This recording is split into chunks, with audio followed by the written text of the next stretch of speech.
the European football tournament, oh my gosh, is using a lottery system that means that everybody has equal access to going to the games this summer. This has created not only an incredible amount of energy, but means that people can engage in the sport and engage in teams. This, though, is not enough, right? It's in combination with the fact that players are now divided by country as opposed to by league. This has created a democratization, both in terms of people's interest in the games, because they can see players playing on more equal playing fields, but also because they can actually engage in the sport in a way that they're often locked out of, especially in the most expensive teams. So what Sarenna and I are proposing today is an aggressive redistribution of income in professional football leagues, i.e. soccer leagues, within those leagues, right? So European leagues, for example, there'd be redistribution within them. The American League, there'd be a redistribution in them, in order to equalize the playing field. This would include ownership sales. It doesn't mean that people wouldn't still profit from ownership sales, but there'd be like an aggressive tax on the sale, right? So for example, something like 60% or 70% would go to the person selling it, and like the rest would go to the rest of the league. So why do we think this is useful? And and so there would be just like a pooling of resources, basically. Why do we think this is useful and important? First, what do we think we want from this round? What do we want from more soccer? One is enjoyability, right? People's ability to engage with the game, the level to which they are entertained by the game, the level to which they want to keep consuming it and just derive like dopamine from watching things. Second is access, right? If we tell you that a lot of people enjoy soccer, if more people can access those games, whether live or whether they can start getting interested in a game that they weren't previously interested in, that they realize is a passion of theirs, that's a huge impact on our side. Third, we would say some level of fairness for players who are like really screwed over in the status quo. And then fourth, we'd say like profit generating like increased economic growth is also nice, right? So how do we think we get this? One, I'm going to talk about competition and investment. Two, I'm going to talk about training. And three, I'm going to talk about fairness. So first on competition, what does the status quo look like? Right now, wealth is often highly concentrated, especially in the really big games the really big teams or teams in which like a huge benefactor or investor has decided to pump money into it. What does this mean in terms of the way that the game looks? One, it means that they can recruit the best players and often monopolize or concentrate them into a few teams. Second, it means that their incentives are just to grow the reputation of that specific team, not the league overall. How does this change, right? One, what's the impact on the current teams? So we think that when you distribute funding more equally, it means that all of those teams can now recruit players because they're more competitive with each other, right? So they can each decide, for example, we're going to take a couple good players or we're going to invest in a lot, but that is redistributed in the sense that they can't have one team investing in three different really top players and the rest are screwed because they have no ability to compete with those players. Go ahead.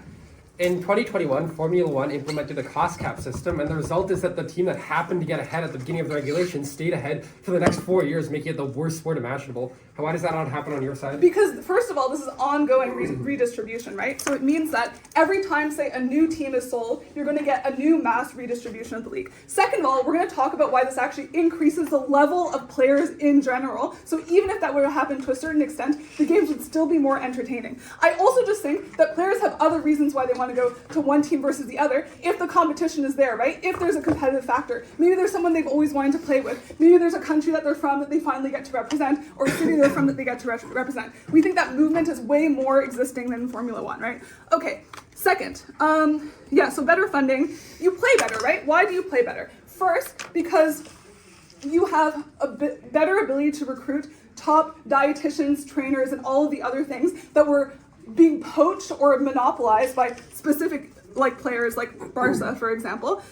So you can actually redistribute the amount of training. You also have a better incentive to redistribute knowledge about those trainings, right? To share things like diet plans, because now you have an incentive in the growth of the league overall because you're going to make more profits from that league. So instead of being really exclusive in your training techniques or the ways in which you, for example, are innovating on the way that you feed players or train players, you have more incentive to actually redistribute that knowledge. That's not only useful for the league itself, but for the growth of other leagues and for like the sport overall, right? Because that's more likely to be accessible information. Third, as I mentioned, you're less likely to aggressively poach just because you don't have the ability to, and you also have less incentive to because your profits aren't oriented in that direction anyway. Next, let's talk about reinvestment, right? You're more likely to reinvest in your team instead of kind of underfunding a team and just generating kind of the passive profits from the fact that there are enough fans to keep you going, which means that you're more likely to improve the quality of even like second tier teams, which we think is really important. Next, let's talk about sales, right? So we think that you're more likely to do things that aren't profitable for you directly, such as exhibition games in other countries, such as training facilities that don't give you direct profit in the short term, but they're going to grow the reputation of your league or people's interest in soccer overall, which means that you're probably going to get more people interested in soccer over time. Next, on training. This is super important, right? Because one massive thing that teams do that is not really discussed that often is recruitment and training of young soccer players, right? They invest massively in training camps, not just in the city in which they live, but often in other cities and other countries to increase the quality of soccer players in areas where they think that would be good, right? That's how Messi got recruited, for example. So what we think is when you redistribute that, instead of having a few key teams that are investing in specific players, I wasn't offered a second POI. Instead of having key teams that are only investing in the specific cities that they're interested in, or even within their own league, you get a huge redistribution of that, right? Which means that either they're going to probably come together and create massive training camps that are able to, because of the economy of scale, train way more young players who can get interested in the game, or they're likely to go to more different places, for example, in underfunded areas, to invest in their interest in soccer in the game. Why is this important, right? Because the love of soccer has to come from somewhere, right? You have to feel like you can engage in the sport. You have to feel passionate about the sport from an early place in order to be able to actually get all of the benefits you do from finding a passion of yours. If we can unlock that, not only do we expansively expand people's interest in the game and profitability long term, but we just make people happier overall. Very proud to propose. Thank you, Honourable Prime Minister, for the excellent speech. I now call upon the Leader of Opposition to begin the Opposition side of debate with an address not exceeding 7 minutes. Hear, hear, hear, hear, hear.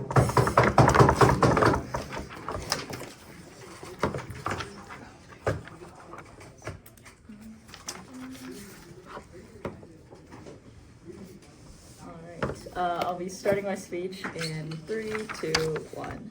So we agree with opening government on all the important issues to be discussed in this round. We just think it's done better when we actually have wealth concentrated among major leagues, but also more importantly, we actually encourage investors on our side to buy up teams and clubs in the first place and provide them with this much needed funding. That's probably what my case is going to be about, with a lot of integrated clash and reputation. So first, let's characterize what the status quo looks like with where funding comes from in a lot of these clubs. A lot of funding comes from these billionaire and institutional investors who are interested in owning teams, often for a return on investment, right? So if we saw in Saudi Arabia, there were British teams bought up. A lot of times with soccer leagues, there's a lot of major billionaires that buy up these teams. And oftentimes there is an incentive to buy up teams that currently aren't doing that well because of the fact that they are cheaper, right? And they know that with sufficient business knowledge and acumen and getting the right players interested and putting enough investment, they're able to turn that around and get a massive return on investment. So this is the major source of income for these clubs, especially when institutions like FIFA are extremely poor, especially when the pandemic has led a lot of teams to be extremely low on funding in general, which means that the redistributive efforts of side government are not likely to be especially successful if a lot of these teams are currently very poor, which is why we need these external sources of funding. So we agree with government that this creates some amount of richer and poor teams, but we think there are strong incentives for the rich teams to actually use this income well in the status quo for a few reasons. The first is that there's competitive pressure, even if there are richer and poor teams, because among the richer teams, there are still multiple major players that exist, right? And these major players are going to want to fight for the best talent, are going to want to sustain the success of their business. And this incentivizes them to get all of what we hear on side government, things like the youth development leagues that are able to grow new talent, things like funding the training and viewership, building stadiums in certain cities in order to generate financial returns, in order to create training camps, in order to get more people to view soccer as a whole. We think it is much more difficult to coordinate this when income is redistributed, because that means income is spread among multiple different teams in different geographical area with their own self-interest, right? This is an instance essence of the tragedy of the commons, because side government never tells us why all these teams are going to want to band together and work on things like stadiums, because they are all self-interested and they all want to get their own things met, right? They only want to get their own financial success. They're not going to want to coordinate when that helps benefit other teams. I'll take you in a second. The final thing to note is that bigger teams also contribute to the notoriety of the sport, right? So the fact is that there are a lot of well-known teams that are talked about in the news that create these standout stars, and this is what draws in new audiences. It is the major teams that we hear about, like teams in Europe, like that are really successful, that are the ones that are talked about more in the news, that are the ones that get people very interested in soccer in the first place and make it such a cultural phenomenon. So why do we think government changes this? There's a couple things here. The first is that we think investors are just less likely to buy up teams in the first place, because as an investor, you know that a great deal of your income and any returns that you might immediately get are instantly going to be redistributed to the rest of the league, and this is especially risky for you when you spend a lot of money at the beginning and you're getting repeated losses. You're really worried about any amount of that revenue being instantly redistributed to help the rest of the league, so you're not likely to want to invest in these leagues in the first place. And with Ochi saying that now you actually have an incentive to wait for the entire league to get better, I think this is extremely unlikely, because this is a very long-term process, right? You don't know when the redistribution is going to go back to you, right? You don't know when the money is going to go back, so it's unlikely that you're going to think so long-term and you're going to believe that this redistribution process will be effective. As long as you build up the rest of the league and help the commons, you're going to get this return. It's never explained why this is going to be short enough of a time frame for them to be incentivized to do this in the first place. And also considering that these investors have a lot of other opportunities, right? They can invest in other types of sports. They can invest in other leagues. They can just use their money elsewhere. They're likely to pursue these other opportunities. The second thing to note is that if your team is in your ownership, you have little incentive to actually work on building profits, things like marketing, creating pipelines of talent, recruiting, building stadiums, all these things that make you look good on the news and also grow your audience. These things are, if you know you're not going to keep the money that you're gaining from all of these things, you have no incentive to actually work hard to do this type of thing, which means that we get less of those impacts on viewership being better, on players being better trained, that we hear out of side government. And the final thing is that competition actually gets worse, right? So we think that good players in the status quo want to stay with already established teams that have better alumni networks and coaches, regardless of whether or not these teams are better funded, right? So in the status quo, we think that money it can be used as a lever to push players from one team to another, right? So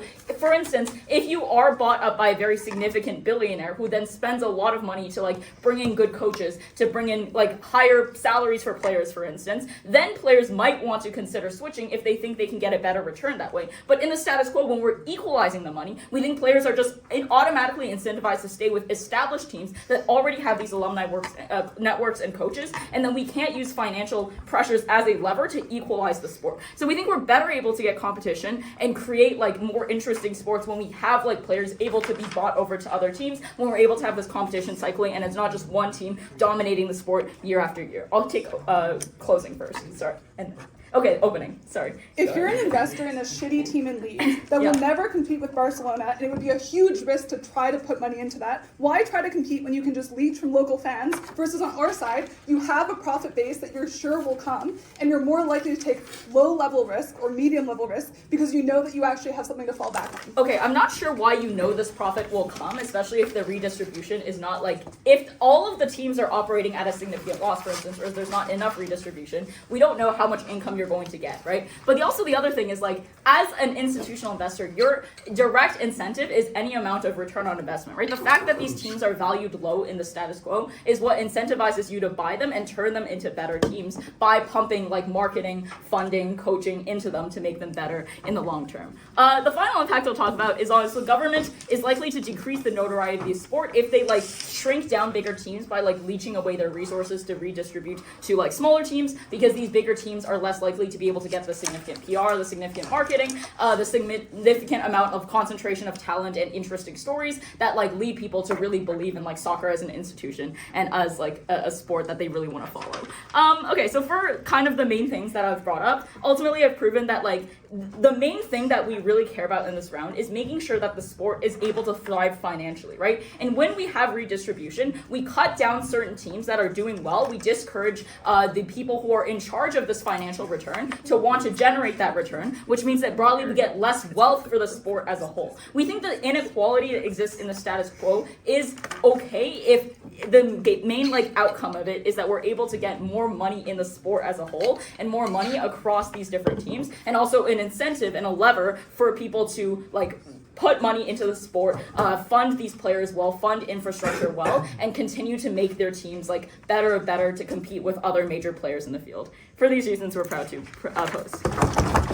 Thank you, Honourable Leader of Opposition, for the excellent speech. And I'll call upon the Deputy Prime Minister to continue the government case with an address not exceeding 7 minutes. Hear, hear, hear, hear, hear.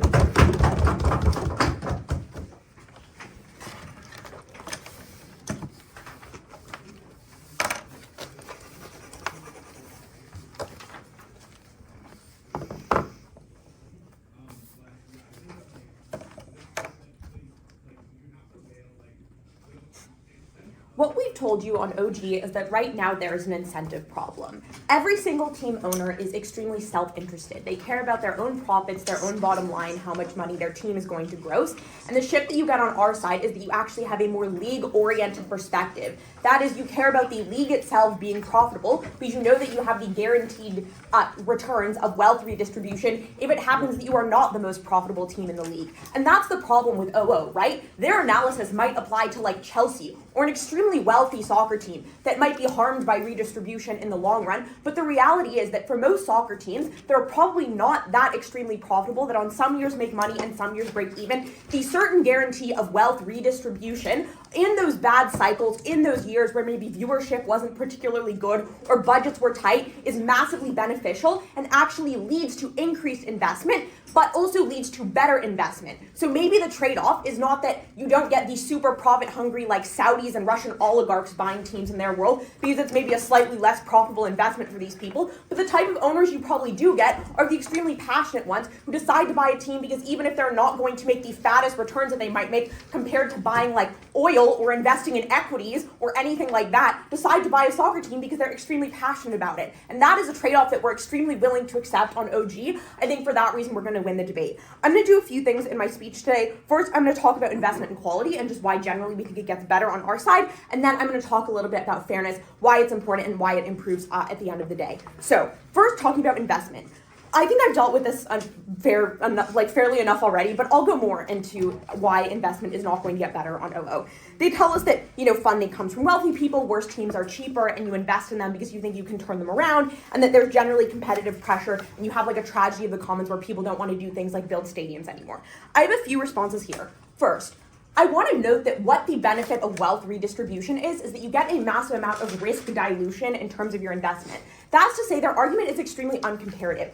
On their side, they're saying people are going to buy poor teams and eventually turn a big profit on those teams, and that will be good. But then they also say that the problem is now that wealth redistribution is extremely uncertain, and you don't know when you're going to get the redistribution. You'll get a check every quarter or at the end of the year. There's procedures to how these things happen. But also on top of that, there is risk dilution. You can actually, that if you decide to buy a poor team, for example, and funnel a lot of money into it, you still have the fact there'll be some wealth redistribution there at the end of the day to offset that risk a little bit. So it actually becomes a less risky investment on our side. Second, I think that on startup costs, these actually get better on our side. Look, for example, at something like the PWHL. In many leagues, you need a first mover that's going to be extremely wealthy in order to attract other teams to that. And having that wealthy team actually redistribute some of its wealth to other teams means that it's now more viable for them to enter because there's capital there that's going towards them. So you have a way to fund a whole league in and of itself when you have wealth redistribution. On their side, if they have one very, very wealthy team or one very wealthy individual that might want to own a team, there's no way for that person to actually start a league because there's no level of redistribution going on. So you actually have better incentives to do things like start leagues on our side. And when it comes to things like stadiums, these aren't common investments anyways, right? It's not like every single NHL team has a share in the Saddle Dome or whatever it's called. These typically come from corporate investors, etc. Teams do them themselves. I think that this is not actually how this works in the real world. But finally, I think that there's also an incentive shift that happens because when leagues get wealthier, you get wealthier on our side. They say you don't know when you don't know how much you're going to gross relative to other investments, but the comparative of buying poor teams is much more uncertain here. And I think that this is what we tell you, is that we actually benefit every single poorer team. We give them the certainty of wealth redistribution. OO maybe says that people don't want to buy these cash cow big wealthy teams now because their profit margins are slimmer. I don't know why we care about that. And I think even if we deter the most profit-hungry incentives, we get more passionate incentives who are probably better on the counterfactual. Why is that? Because A, they know what it's like to be a fan. They probably care about the fan experience to some degree, which means they're not going to do things like, for example, drive up ticket prices insanely high, or they're less likely to do that. We think they're more likely to, for example, actually reinvest money into the teams themselves rather than squeeze the margins and try to cut costs as much as possible by engaging in like bad negotiation tactics with players to drive their wages down, for example, or trying to infringe on like labor rights of their players, etc. So we think passionate owners are more likely to be the ones that buy these things on our side when there is redistribution, and maybe the fattest margins on the wealthiest teams are smaller, and that is generally a net benefit. I think all we prove to you is that competition and interest just gets better on our side. You have more equalization between teams of quality. Before I go on, Jack, closing? Passionate investors exist on both sides. What really differentiates is the billionaires from one club to another. I mean, yeah, but I think we have marginally more passionate investors on our side, right? The point is that on your side, if the billionaires that just want to see the greatest return now don't see that anymore because of wealth redistribution, we think that's actually better. It's a flip of the claim. So what I want to do now is just explain why it is that we think quality gets much better on our side. We've told you why it is that you have bigger training arms, you have access, kids have more access to sports, you have more money being put into these things, and less monopolization of resources between players. But sure, before I go on, the opening. The reason training happens in the status quo is because clubs on a competitive advantage against each other. You won't do collaborative training because there's no competitive advantage if other clubs can get the same players.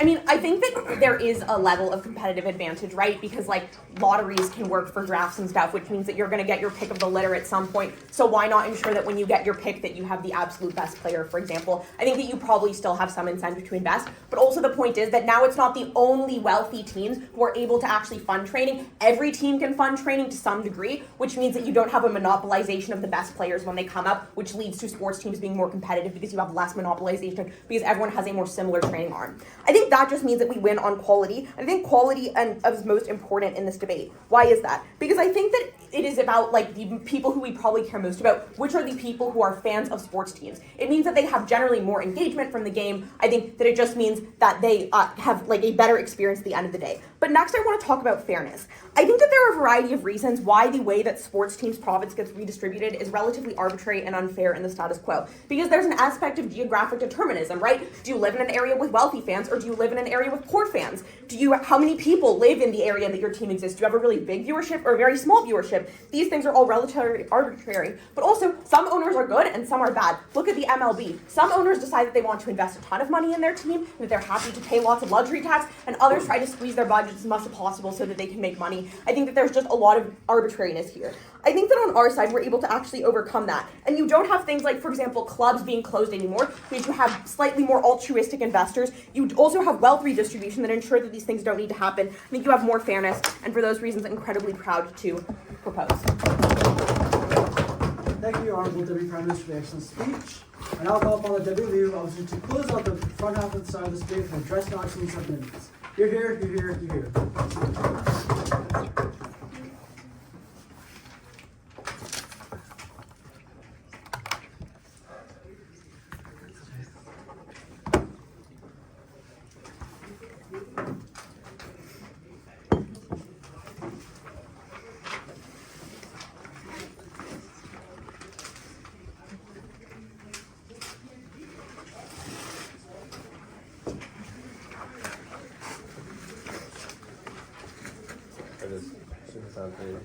Are you ready? Okay, sure. I'll give you a second.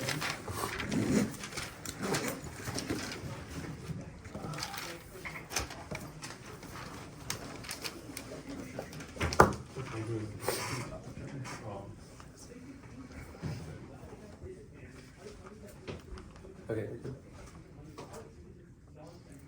In the status quo, what sets a little sports fan's heart aflutter is the fact that you have small teams that have been historically not that powerful, like UC Miami, which are able to put in a huge amount of money and buy players like Ronaldo, making them much more successful, having an underdog story that is able to win a championship. This is the type of thing that drives engagement in the long term. This is something that won't happen on your Gov side of the house because of the fact that no investor is going to think it's worth their time or worth their money to spend money on making a bad team good if they don't get any of the profits of making that bad team good because it's all redistributed to other players in the league. So I'll be explaining to you, first of all, why I think that all of their stuff about investment is like deeply wrong, and then I'll be explaining a bunch of engagement with their material. Finally, why we think that finally some weighing and explaining why we think that the most important thing is actually these like success stories for small clubs. So first of all, on investment, we explained to you that weak clubs are not likely to improve. Note the mechanization of this from OG is really weak. It's like players will compete for salaries. The problem is players have a bunch of reasons that they join clubs other than salaries, right? Here are 4 reasons. 1, they have existing connections. That's to say that they know other players in the league. They want to play with like the best players. Up and coming players want to play with like Messi, so they'll join really good leagues or really good teams that have Messi in them. Second of all, they want to win. So that's to say that they're going to join existing good teams because they want to be able to lift like the trophy of the winning championship, etc. What this means is that the best teams have a huge amount of advantage. Third of all, they're good players that are already on long-term contracts. So when this is implemented, the best players are still going to have to like live out their contracts on those teams, and that means that new players are going to want to join those good teams with the good players. So you have this cyclical long-term effect. Fourth of all, there's existing clout. So people just want to play for like Man City because just being able to say I'm a Man City player is a huge amount of clout. So what this means is that even if they're right that there's an existing degree of like ability to negotiate for salary, we still think that the best players are going to go to the best teams because they have all of these external factors. The counterfactual is on the status quo. At least the weaker teams can counterweigh this by offering enormous salaries, right? They can offer Ronaldo like $70 billion a year because they have that type of money and it's worth their investment to get a really good player. That doesn't happen on their side of the house because, as we explained, there's no incentive because you have to, you end up having all of this money being sent elsewhere. Okay. Let's explain like their mechanization on why investment is good on their side of the house and why it's frankly really weak. First of all, they say that at least you can guarantee that like the downside risk is not that large because no matter what, you get some redistribution. Note that the redistribution is probably not that much considering that you're like one of multiple weak teams. But additionally, I think that to the extent that like good investors are going to buy a team and invest a huge amount of money, they're expecting to do quite well. The reason for this is that actually if you pour a lot of money into a team, you can pretty reliably get good returns because we think that there are a certain number of people who buy teams just for passion, don't put that much money in. And so that means that you have like a comparative advantage against all of these other team owners, and you are able to reliably generate good returns. The implication of this is then that you're not comparing like a relatively small chance of doing well versus a high chance of having some money. You're comparing a high chance of getting a huge amount of money if you have a very successful team versus a high chance of getting a mediocre amount of money. So clearly you just get less investment on Gov's side of the house. But second of all, I think that actually there's a huge barrier to new teams joining the league to the extent that you have this redistribution effect, right? So to the extent that you like the amount of money in total in the league is redistributed across multiple teams, I'll take you in a second. It means that teams have an incentive to block other teams from joining because it means that you have to divide the money against more teams. That means that you probably have less investment in the long term and you have less ability for new teams to join, which makes the sport less interesting. Lastly, I just think that small investments don't matter. So even if they're correct that you get more small investors because you have like less downside risk, the point is that what makes sports interesting is seeing teams or underdogs that you don't expect to win. But note that that doesn't happen if you just have a bunch of small investors who are like, oh, actually, I at least won't lose some money, but I won't invest that much. So I think that the weighing is pretty obvious, even if you buy their claims about like more investment in total, to the extent that the investment that we get is of a more interesting type of like revolutionizing weaker teams, and that makes the sport more interesting. That's something you should care more about. Okay. Opp's point on investors turning bad teams around is refuted by reality, where that almost never happens. On our side, things like the German league, which is majority fan-owned, actually have some of the best players and teams in Europe and have increased action and passion about the sport that democratizes access to training opportunities, for example. Yeah, sure. Refuted by reality is a really good way of saying I have no mechanism. Look at UC Miami. The reason that this happens is because there is factually it's just true that players are going to get paid a lot of money, and if they're interested, they weigh getting paid a lot as something that's important to them, so they're likely to go to weaker teams if they think that that's worthwhile. This also happens in other sports. Note that like Hamilton is going to Ferrari because he's getting paid a lot more, right? Okay. Also, I think that there's stuff about like the German league. Sure, you could like cite one example, but the problem is that we give you a bunch of structural reasons why, in general, people want to go to the most well-known, renowned teams, etc. Okay. Then we explained furthermore that I think that to the extent that you take money away from the bigger teams, those teams are going to be able to do worse things, they're not going to be able to do as good things with the money, right? We think that bigger teams do things like invest in publicity, they invest in training camps, they invest in arenas and infrastructure. Note that this structurally only happens because they have a bunch of surplus money, because like I think that there's competition among big teams. It's not like there's no competition, but because there's less competition, they have enough surplus money that they can do things like invest in advertisements, they can invest in training. At the point at which you have a lot of redistribution, there's a huge amount of competition just for player salaries. This means that no team has enough money to invest in surplus things like training for youth, like publicity, etc. I think that the implication then is, first of all, that you don't even have the money for the training camps that Gov wants to talk about. But second of all, I think that to the extent that like bigger teams do training camps exclusively because it gives them a comparative advantage, they're not likely to do training camps. The response to my POI is, oh look, there's like a draft First of all, if there's a draft, which is like not the case in most soccer leagues anyway, look at like the UK Soccer League, South American Soccer League, European Soccer League, but even in the case of where there's drafts, probably the poorest teams pick first, which means that the richest teams have like no incentive to do training camps to help the poorest teams pick people. Okay, Rhys? Yeah, so when Mbappe started to play for Paris, he played for them at a relatively low salary because he came out of their training camp. The reason you do training camps is because it guarantees contractual obligations for those players to play for you. Yeah, and that's good because the counterfactual is that those players don't get trained in the first place. And the problem is that if they don't get trained in the first place, then you probably have lesser quality, right? Like, I think that the reason why training camps are good is it means that people who come from like underprivileged backgrounds are able to have like a funded coach at a very high level, etc. That probably doesn't happen if you have weaker teams and teams that have less money. Okay, quickly refutation of a lot of what we hear from Gov then. First of all, they say that you get more competition investment. We're going to explain why weaker teams don't get better because of a bunch of like clout reasons, etc. Second of all, they say that you get training camps. You already explained that like to the extent that there's no lotteries and teams don't have comparative advantage, it's not worthwhile. They also say that like there's a problem in the existing status quo where teams don't have an incentive in growing the sport overall. First of all, this is just clearly false. Like teams also get money if there's like more viewership of a sport. So they clearly do have an interest in doing things like publicity, but also it's unclear that the amount of redistribution is sufficient, right? Note that you get like 70% of one team's total allocation divided by like the number of teams in the league. So it's unclear that this is like the tipping point for teams to do a bunch of free games and stuff. Probably the extent to which they already benefit from the league growth is the reason why they're going to do things like have public games, etc. And that already happens in the status quo. Lastly, they say that you have like more passionate owners. Frankly, I'm just unclear why passionate owners are the most important thing in this debate. I think that like having more money to invest in like players, etc. is probably more important. The winning thing is relatively easy. One, I think that we get like the prerequisite for all the things that they talk about, like enjoyability and access, is money. To the extent that we get more investment because there's more returns for investors, you get more of those things. But second of all, even if there's some trade-off of like small investors versus bigger investors are investors that make breakthroughs in the sport. They're the ones who are able to like create a team out of thin air that challenges for a championship. That's really exciting. That's what you should vote based on. So proud to oppose. Thank you, Honorable. I'll do my best to explicitly ask for POIs, but this is very intimidating with everyone being so close to me.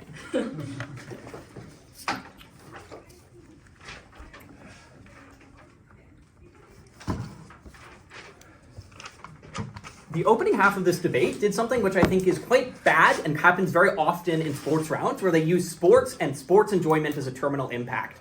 I think the more relevant impact is not who gets money, but where the money goes. I think the problem in status quo is that sports leagues are very top-heavy, in which multi-billionaires reap the majority of profits, and there is a failure to invest that into communities or for the profits to be meaningfully distributed. We think at the point at which we shift the incentives and create more equitable profit distribution, I think this is just a clearly winning case in terms of where the money goes and outweighing everything we get from the front half. I want to start, though, with doing some framing, explicit refutation, and engagement with opening, right? Opening basically says, on opening op, that there is no incentive for people to invest at the point at which they can't reap the rewards, and because the cost of making good teams better is actually quite expensive. I think there are a lot of reasons in which you actually have structural incentives to invest in things like training camps for the specific reason that they give you advantages independent of having to pay salaries. At the point at which you have training camps that allows you to add access to player contracts in which those players are obligated to play for you for a particular period of time, but B, they have a degree of loyalty, right? This is the reason why Mbappe started at Paris despite it not being the most competitive team,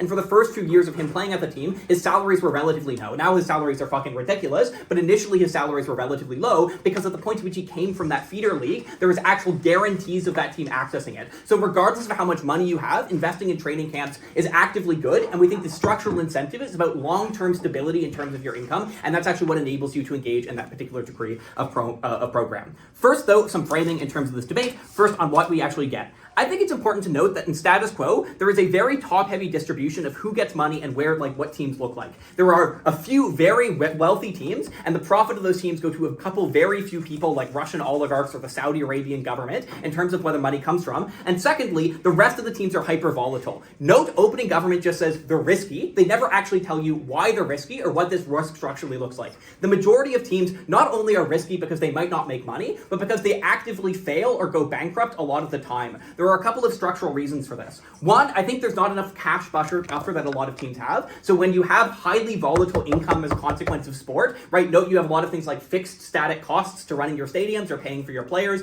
You have fixed costs where a lot of your profit is directly proportional to how well the team does in the league, which means it's very difficult to predict how well you'll do. Whether or not you get relegated or a player leaves your team at any arbitrary point in time means you have very low stability or reliability into the long term, and there's a high risk of your team going bankrupt. This is actively what discourages investors in terms of coming coming into the teams. How do we actively resolve this? And secondly, like the capacity to engage in long-term investment is also directly diminished, right? So at the point at which you're building a team, right, at the point at which you build a training camp, it requires you literally 15 fucking years from building that training camp to getting players in which you can have locked-in contracts. There is no ability for you to fund that team into the long run when you're constantly like going up and down between the black and the red, right? So note, the strategy that opening op wants to take in terms of team improvement is a very slash and burn approach in which one investor comes in, buys up a bunch of very expensive players, and at the point at which your profits dip, that investor pulls out and those players leave for another team. So there is no homegrown stability in terms of that team to be successful into the long run. At the point at which you build up the infrastructure from the bottom up, you have more ability for that team to be successful into the long run because it actually has built the infrastructure instead of relying on massive cash injections in the short term, which are not sustainable and immensely risky. So we think that OO's model is unlikely to actually lead to teams being successful or the types of benefits that actually benefit. Sure, back half. Yeah, so it's true that small teams might have this risk, but the larger teams, which are the ones who are funding these youth programs in the first place, probably do have this level of stability. Yeah, so the relevant consideration, right, is that when only like 1 or 2 teams in a league can afford training camps, just the geographic distribution of those training camps is deeply unfair. The number of people who work in those training camps who have access to opportunities to feed into leagues is deeply not distributed. But B, it just guarantees to then to long run those 3 teams will be successful because they guarantee the contracts of those particular players. We shift that when we distribute the training camps for every single team having the infrastructure from the base up. We think that this is necessary. How do we address this on our side and why is this super necessary? One, I think that there is just a capacity in terms of like what the actual impact is when you get investment, because I think OG was very wishy-washy in terms of what this actually looks like. Note, we mech it specifically in terms of talking about like long-term stability, the likelihood of going bankrupt, but D, I think your profit percentage, right? So the point at which your like capacity to reap rewards from your profit gets diminished, you have more incentive to spend that money on the team itself and to actually spend that, right? This is what happens when you raise taxes. It encourages people to spend that money because there is less actual rewards being reaped, so you get more direct investment. What is the benefit and why does this not actually matter? I think the actual success of the sports team is relatively arbitrary and relatively unimportant to this debate. What is actually relevant is that we get stability for jobs of people for the billions of dollars that slosh around in soccer every year. More of that money is actually spent on people themselves, on things like advertising, on things like ensuring that you have like A&V specialists, people working in your stadiums, people coming to the leagues. We think also you get job stability at the point at which there's a guarantee that your team is not going to go bankrupt into the short term, which means you have the ability for people to actually reap these rewards. On the counterfactual, even if we get the ops best case, the majority of this money is going to the owner's bank account, and there is no incentive to actually spend that money as a structure in terms of the investment structure of this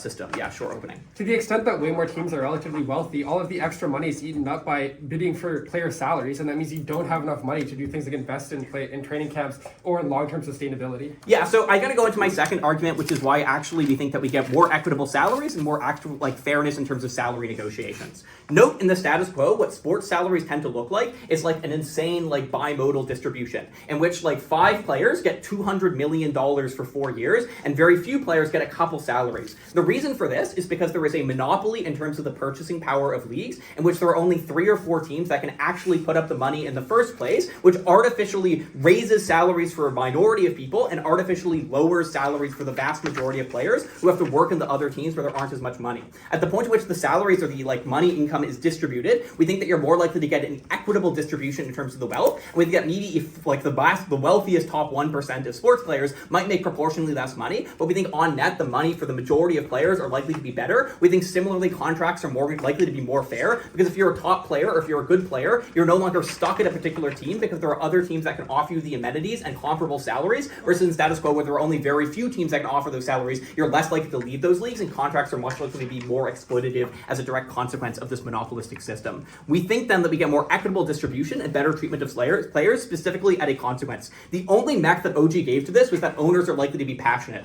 This seems no sense to me in terms of it's unclear like why passionate investors are willing to sacrifice millions of dollars of potential income in order to access things, right? The actual mechanism is just about the amount of potential competitors specifically offering comparable salaries. We think this is what shifts. We think we win this debate very clearly because we actually build ground up teams, we shift the profit incentive, and we ultimately make for a more equitable system in terms of wealth being spent, not just the sports teams in it as an end in themselves. For all of those reasons, so proud to promote.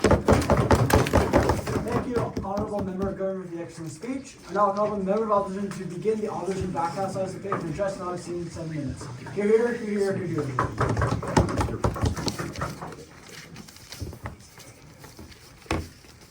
Okay, everyone ready?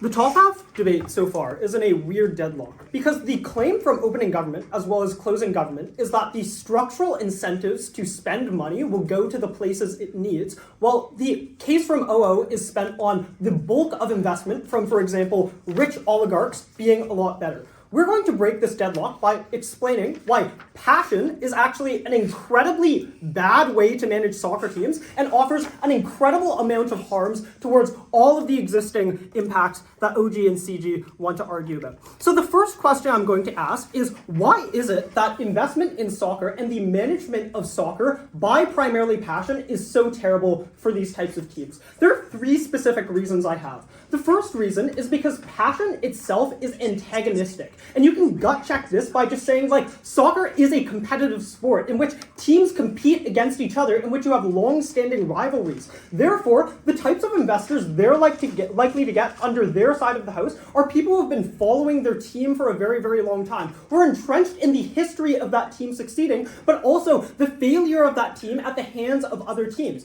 This is a substantial reason why all of the mechanisms in terms of their benefits on communitarian knowledge sharing, on creating youth draft programs, things like that, are actually less likely under their side of the house. Because under our side of the house, when you have investors who are based on primarily returns on investment or money, those types of people are likely to band together with other clubs in order to see their success. But the passionate investors who invest under their side of the house are likely to say, no, we don't want to invest in things like youth development programs, we don't want to invest in communities, and the reason why is because it will help the other team, and that's not something that we're willing to take. Therefore, the incentive analysis under their side of the house assumes just because we have this redistribution that people will be working together. But the incentive structure that OG and CG admit themselves are those that are likely to lead to its downfall. The second thing that I'll take you later. The second thing I want to say is that there's just generally poor decision making, right? The problem with passion and investment is, first of all, the types of investors that you select for are people who have been invested in these types of teams for a long time and therefore have a certain amount of confidence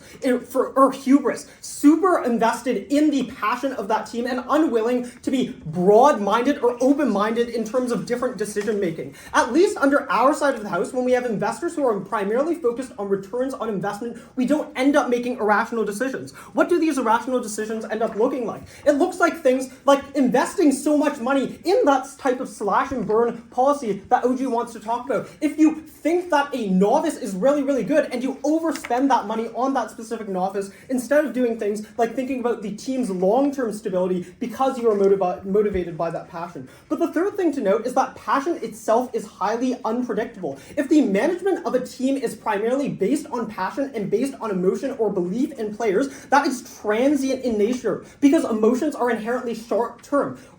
Like long-term investors or oligarchs or billionaires who are focused on return on investment are likely to make more stable decisions. And this is something that attracts investors because we know that the people who are managing the company are more likely to trust in that team in the long term and not make those stupid decisions. The problem with their side of the house is that passion is likely to result in a lot of problems. Before I go on, go ahead. Yeah, I'm sorry that the straw manning of our case made you think that passion was our only mechanism. This is about lower risk investment that ensures more long-term stability and reinvestment because there's a safety blanket. The passion point is these are going to people who care about growing the league, like I told you about Germany, which is doing great. Right, okay, so yes, it might not be their only mechanism, but it is a mechanism that they gave. Therefore, they can prove our extension about the fact that these passion investors have just all of the problems that we listed, and therefore, presumably our refutation still stands. I'll outweigh all of the other stuff in terms of their case, in terms of our case later. Okay, let's now talk about why it is the case that the problems with capacity that OO talks about are actually linked towards problems in terms of youth development. Because if you check your flow, OO never explains this. They just say that in general, people have less money and therefore are less willing to invest in youth development programs.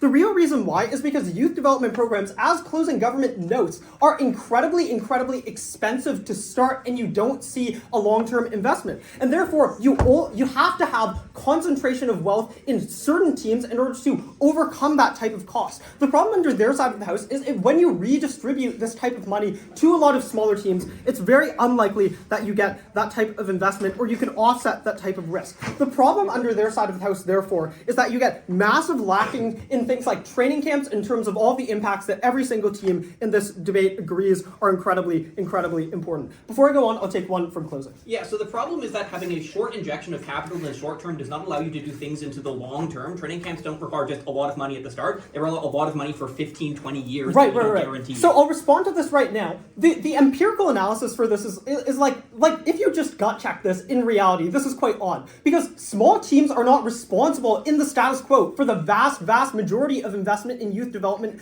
like currently, right? It is the large amount of teams. But the problem is when you downsize that to a bunch of moderate level teams who are unwilling to undergo the type of risk in order to invest in that youth development program, the benefit that they get is no development in youth programs. So you need the monopolization of soccer in order to overcome that massive amount of risk that they talk about. And furthermore, that doesn't happen for all the incentive reasons that I pointed out before. The final thing that I want to note is on the quality of play in terms of soccer. And this is a separate extension. We're going to note that the sportsmanship of soccer and the quality of play that attracts fans in the first place has to premise on an idea of inequality. And the reason why is because individual players are not going to shine in a system in which soccer is competitive. That is, if you have a really, really good player on one team and a really good player on another team, the problem is that those players cannot show off their individual talent. And soccer becomes incredibly boring because there's one really good player per team, but those players flounder in the fact that they just don't have a lot of good teammates. The benefit of having soccer being concentrated in a certain amount of teams is that good players are together, and therefore they can help each other, show each other their talents in a cooperative manner. That soccer is a team sport, and you're more likely to get better quality of matches. The reason why we win on closing opposition is very, very key, because every single team in this debate assumes that this is a debate about incentives to spend well versus the capacity or amount of money to spend well. We're the only team that answers why the incentive to spend well on opposition is actually bad, and therefore the capacity is the only differentiating factor in this debate. For all those reasons, we're very proud to address.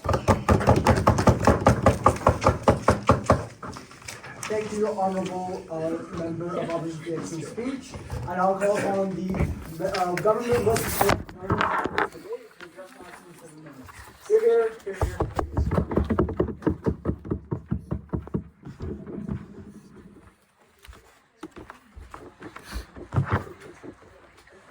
Am I audible? And am I good to begin? Oh, that sucks. I will call for PY roughly halfway through. Please don't unmute. Hardy har. Okay. 3, 2, 1.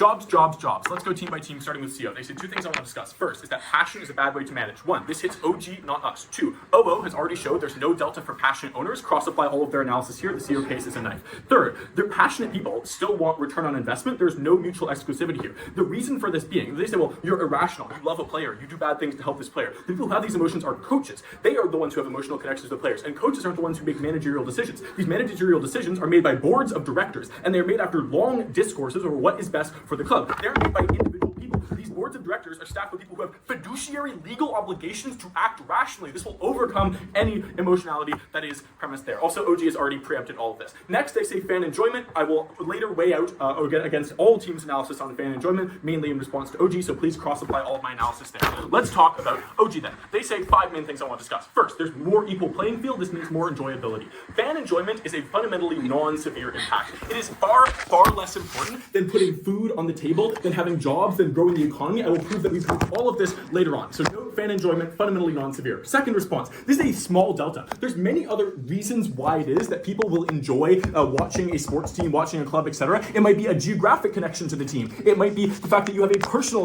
connection to one of the players. It might be a community built around watching that team. It might be a family history. I don't know why equality of playing field is all that important for how much you derive satisfaction out of watching a team, out of watching a sport. Third response, it's just unclear whether their analysis is even true here. Like, do fans prefer parity? parity, or do they prefer underdog narratives? As OO says, this is a wash. Also, as OO says, there's also equality among super teams. So again, once again, really mitigated point. And lastly, there's just a wash against OO's whole case. Second thing OG says I want to discuss is training youth people. They show very well that you get capacity on our side to train the youth to do these clubs, but they never show incentive. They never explain why clubs have the incentives to train up these kids. They miss the framing that oftentimes when you get a kid to sign up for this program, you force them to sign a contract that says, we will train you, we'll give you actually free training or heavily discounted training if you give us the legal right to control your first contract, to sell you off to another team, this very often happens, or to force you to work for the club at a heavily discounted rate. Third thing they say is that teams want to help the league now and help all the other teams. As OO says, this is a very unclear delta. You still want to be the best team in the league, so it's entirely unclear why I'm going to help the other teams. I want to win, clearly. Fourth, they say fairness. Do I care very much about this? Do I care very much about discrimination against clubs? These aren't moral agents. I don't really give a shit. Fifth thing is they say impacts on pro athletes. One, I don't really care. These are rich people. They're probably going to be fine on both sides. But for the people who aren't maximally rich, people at the bottom, Rhys showed uniquely why it is that we raise the salary floor and thus help the only pro athletes who I could possibly be convinced to give a shit about.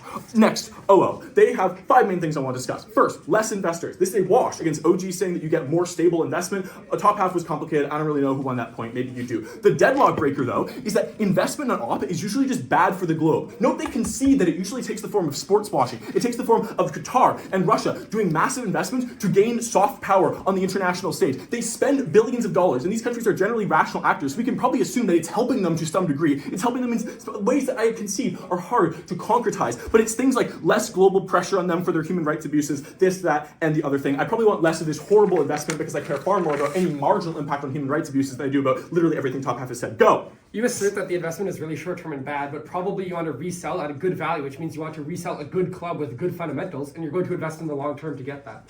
No, I think Rhys has already preempted all this in our explanation to Pump It Up. Also, our case is not contingent on that at all. I think that hits OG far more than us. Okay, next. OO says bigger teams contribute to the notoriety of the sport. I do not care about this at all. Soccer is literally the most well-known sport in the entire globe. I don't care. Third thing they say is teams won't try to build up profits on our side. Here's really good analysis that Rhys gave you that's far more important than what our top half said. No, on our side, per OG's model, you're still keeping the majority of the profits you make. So you still have an incentive to make more money. This is why Jeff Bezos, when he's taxed under a progressive taxation system, doesn't go, fuck, I'm going to give up on trying to make money from Amazon. No, he tries to keep making money from Amazon because he's still making money, just albeit less than he would in the counterfactual. Fourth thing OO says is that you're going to have less new teams joining because the existing teams are going to block them because they're going to be taking a percentage of the pie. This is a wash. Of course, yes, these people are, a new team joining is going to take a percentage of the pool, but by joining, they're probably going to increase the size of the pie. So ultimately, I don't know what I should care about there. Fifth thing they say is that this is really important. They say only these super rich teams can have the surplus money and thus do all the surplus things.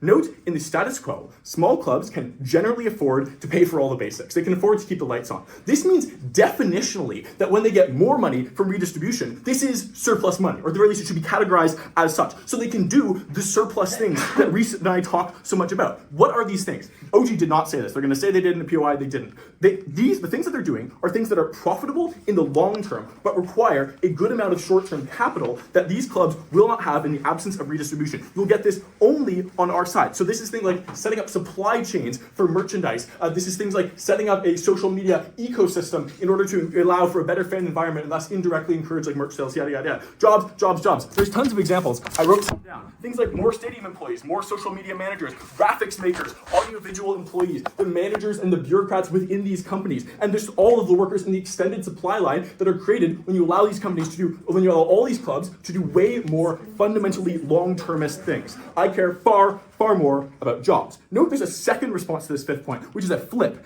If you buy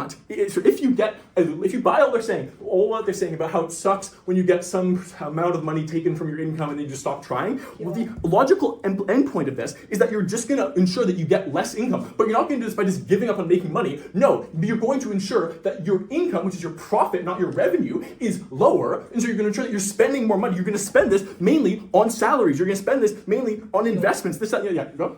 Okay, so why is it that we're going to actually spend salaries on like shitty players, right? You say that you raise the salary floor with the limited amount of money that also is going towards investment. Why are we not just spending all this money buying up the best players? I don't care about the salaries for sports stars. I'm sorry. I care far more about like the average person who now has a job and all the economic benefits that can grow from these people now having jobs and then we will invest in the local community, all the sort of broad scale benefits that flow from this. Because again, note, income is not revenue, income is profit. So if OO is right, in their absolute best case, all that happens is that you ensure that you spend more, your expenditures are far greater, and your revenue stays the same. You still want to increase your revenue, and thus for that reason, you get all the trickle-down economic benefits, all the personal benefits that we've outlined to you. Okay, I think this debate is pretty clear, because as I've explained, fan enjoyment is not the most important thing in this round. What the kind and structure of investment that we get is very nebulous from basically all teams except for us, and we showed far better than the top half why there's both the incentive and the capacity on our side to make investments as a club, which is given all this extra cash to flow around with, that ensure that more people have jobs, more people can send their kids to college, more people can afford healthcare, this, that, and the other thing. For all those reasons, so proud to oppose. Thank you.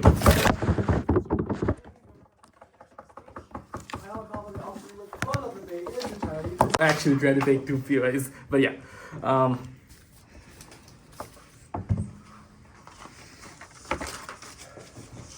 Starting in 3, 2, 1. Every tangible thing that Prop has talked about, they have talked about a lot of things, but they don't give me enough mechanisms why under both sides of the world we're going to have absolutely equal or symmetric amounts of investments to begin with. So therefore a lot of these tangible things that they're talking about are undermined in the very first place, right? But secondly, the very piece of characterization that is missing from these leagues, from both of these proposition sides, is what do these leagues look like in the first place, and who are the people who are requiring these youth camps and training camps in the very first place, right? First of all, recognize that there are like different leagues within a same country, right? So there's League 1, League 2, League 3. That's, so for instance, like all the people who are like actually trying to get into football from remote places are probably going to be in places like League 3, right? But secondly, recognize that like if it's like redistribution of income that we're talking about, like aggressively from like the wealthiest clubs, chances are you would probably want to just invest those within the clubs with like in the same league. So probably like all of these clubs are probably like some form of beneficial or profit incentives, or like has like some form of profits in the very first place to begin with. But secondly, just because you have like a limit to the amount of reinvestment that you can do or redistribution you can do, probably like the leagues or the people who actually need these youth camps or a lot of these things will probably never reach those leagues in the very first place, right? I'm going to talk about 3 things from opening government here. First is to talk about like things like youth recruitment. First of all, I don't think this is going to be substantially different because of 2 reasons. First of all, recognize that like many clubs already have like recruitment programs in like even in the remotest places, right? So for instance, like the way they discover players like Sadio Mane all the way from Senegal is because Liverpool quite literally has all of these youth recruitment programs in almost every place in the world, right? The second thing that I don't want to talk about is that like again, like so for instance, like there's going to be like different leagues, right? So therefore, like if a reinvestment does not happen within like League 3, chances are like all those players are never going to get those training facilities. Chances are it's going to be in like a more higher level club where like people require less amounts of investment just because of the incentives that the investors have, right? Second, I think this makes no sense. They talk a lot about passionate investors, right? I think like the first thing is that passionate investors are likely going to be symmetric under both sides of the world, right? So for instance, small clubs can literally have the same amount of passionate investments. But secondly, like if they're like so willing to concede on the fact that they're going to like do all these tangible things on passionate investors, then to prove to me why these passionate investors are going to like quite literally generate the same amounts of money to like do like make All England United like the way wanted to. The only example that they use is like the German league. Panel recognize that the point in time these rich Munich fans know that their money is going to a club that they literally don't support is the point in time they're literally going to pull all their investments out. That's the point in time when their investments don't really occur. So that one club that is actually functioning in the German league will probably not even function under their side of the world. Comparative is that the small clubs like Leverkusen actually plays Bayern Munich under our side of the world and has some form of viewership, some form of profits under our side of the world, and therefore these small clubs probably have like some kind of income under our side of the world, right? Because if their whole point is like we're gonna redistribute, I think like these passionate investors are passionate towards their own club. They don't want to be passionate towards like other clubs or like if they know like their money is going to like training in other countries, right? I feel like opening government is like out of this debate. 3 reasons why closing government, like talk a lot about salaries. Before that, I'll take one. Yeah, so presumably, even if you, like, some of the money's being redistributed, not all of it's being redistributed, you still have some degree of input if you're an investor, you still benefit your team to some degree, so the incentive still applies. But quite literally, the notion of sports is that you love one club and you hate other clubs. So, like, when you talk about, like, I don't know, like other players and stuff, that's the point in time when your community goes like, oh my god, are you like, what, like, are you like shitting on us right now? So that's the whole notion of how sports operates, right? You are within communities where you literally just like dunk on other teams and stuff like that, right? You don't want to go you don't want to like invest in places where you don't see yourself passionate in, right? The three structural reasons why like salaries are probably not going to increase under their side of the world, right? The first is that even if these small clubs receive those monies, I think like the most likely thing is what they're gonna do is like buy more players. So for instance, like I don't know, like Inter Miami is probably gonna buy things like Messi or stuff like that. So like if you look at the average income of Inter Miami before and after Messi, like the smaller players actually start receiving less money because of like obviously like they're putting all the money to Messi. But the second reason is that most of the money, most of the ways players like make money is also through things like advertisement, through things like media. That is almost always based on things like existing club popularity and existing profits that they have already made, right? I think these are things that are going to largely be symmetric under both sides of the world, right? But thirdly, even if like we like take CG in their absolute best case scenario, and let's say I don't know, things like even if like salaries increase, I think like salaries can like probably increase in places like England, but recognize that the point in time when these investors are like less incentivized to invest every day is the point in time these investors start investing less in sports as a whole. The impact of this is that investors don't go to places like Saudi Arabia, don't go places like African countries. This is the key weighing mechanism against opening opposition's whole argument of underdogs, right? We think we have the primary capacity of these investors to go to places where sports did not have any capacity to go to, but they have one because of these investors going to these remote places. I'll take the last point. In your world, you can buy Messi, but the only way that you can actually have an entire league established for him to play in that has games that people actually want to watch because they're exciting and it's not watching Messi score a million goals for like an hour is by having the type of redistribution that you talk about. And you're more likely to get Messi on our side because now it's a tax write-off. Oh, we don't really want Messi under our side of the world. We think we would like because getting Messi quite literally means like other players in Inter Miami have like less income. That was the whole point. I don't know where that POI came from. Anyways, moving on. I think like the primary reasons on you to judge this debate panel is on three things. One, under which side of the world are salaries gonna be more equal? We think like our side, salaries are more redistributed, but in more places where redistribution of salaries is important, right? So for instance, in like smaller clubs or in like smaller countries where football is, let's say, not so popular, right? So for instance, like I don't know, like Caribbean countries or like lesser known African countries in the African Union, right? Secondly, the thing that you should be based about is under which side of the world we can generate more income so it can go to other places in the world where you have more of these underdogs playing, and what under which side of the world is sports better. Griffin gives you mechanisms as to why like this is going to generate more avenues of income for these clubs, and therefore it is better because it actually generates viewership for these small clubs when they actually play together. For all of those reasons, very proud to oppose.